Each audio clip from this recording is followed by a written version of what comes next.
এজন্য আমরা প্রত্যেকদিন 30 রমজানে আমরা ইফতার করি, ঘরে করি, বাহিরে করি। আমাদের ইফতার যেন আমাদের গুনাহ মুক্তির উপায় হয়, জাহান্নাম থেকে মুক্তির ব্যবস্থা হয়।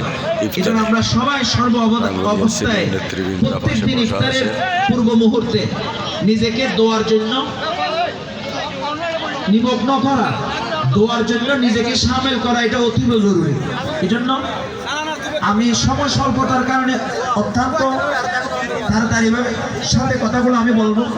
আপনারা যাদের দায়িত্ব নেই আওয়াজ বন্ধ রেখে আমরা মনোযোগের সহিত বসার চেষ্টা করি।